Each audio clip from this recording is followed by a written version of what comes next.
증권 금융주치 강남센터 김현웅 PB입니다. PB님 안녕하세요. 안녕하세요. 네, 오늘 어떤 뉴스들 보고 계신가요? 네, 실적 얘기부터 말씀을 드려야 될 것 같습니다. 첫 번째 뉴스입니다. KINX인데요. 3분기 영업이익이 15억 원, 전년비 무려 30%가 증가한 수치가 나왔습니다.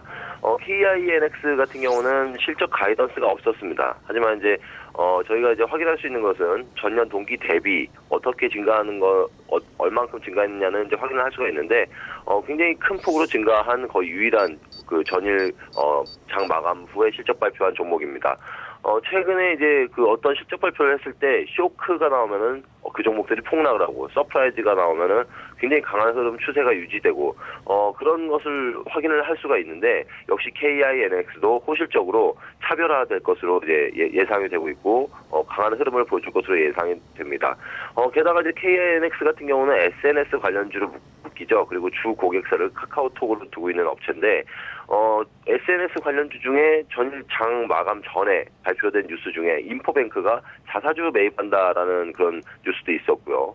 이렇게 전체적으로 SNS 관련주들의 이제 호재가 겹침으로써 오늘 좀 강한 흐름이 예상이 됩니다. 두 번째 뉴스입니다. 역시 실적 얘기를 말씀을 드려야 될 것 같은데요. 전일 이제 장 마감 전에 빙그레라든지 여러 효성이라든지 실적을 많이 발표를 했는데, 장 마감 후만 정리를 해봤거든요. 롯데쇼핑과 SKC 그리고 SKCNC 그리고 KINX가 있었는데, KINX를 제외하고 나머지 세 업체는 사실 예상치를 모두 하회했습니다. 롯데쇼핑도 잘 나왔다라고 할 수는 없고요. 예상치를 하회한 쇼크 수준인데요. 최근 들어서 어닝쇼크 종목이 이제 올해 그 실적 목표 달성이 어렵다는 인식이 굉장히 강합니다. 그래서 전체적인 시장의 조정의 원인 중 하나가 되기도 하고, 또 평균 실적이 쇼크로 나오고 있다는 사실, 그리고 SKC, SKCNC, 롯데쇼핑 모두 거기에 해당되기 때문에 전체적으로 좀 보수적인 전략을 좀 취하실 필요가 있다라고 보고 있습니다. 세 번째 뉴스입니다. 메디톡스인데요. 인도네시아에서 뉴로녹스죠.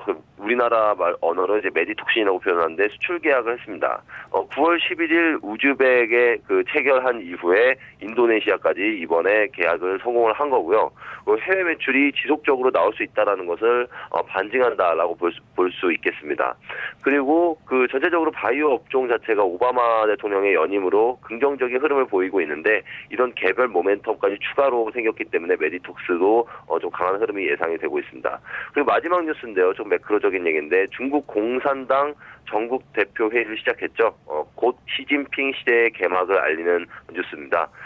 저희가 시진핑 정부의 3통 정책에 대해서 알아볼 필요가 있겠는데요. 나중에 좀 시간이 됐을 때 자세히 말씀드리겠는데, 첫 번째로 서플라이 체인의 통합이고요. 두 번째는 생산과 내수의 통합, 그리고 세 번째는 생산과 금융의 통합인데, 금융 재벌이 나중에 꼭 좀 생길 거고요. 결국에는 그 어떤 내수 부양책에 좀 박차를 가할 수 있는 그런 하나의 사건이라고 보시면 되겠습니다.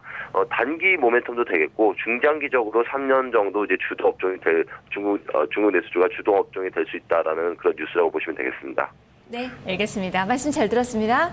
감사합니다. 네, 최근에 코스닥 중소형주들의 실적 발표가 한창인데요. 앞서서 이야기가 됐던 KINX, 오늘 어제 호실적을 바탕으로 주가의 오름세가 상당히 강할 것으로 현재까지 예측이 되고 있습니다. 동시효과 구간 5.7%대 시세 흐름이 잡히고 있는 그 상황입니다. 현장 포커스였습니다.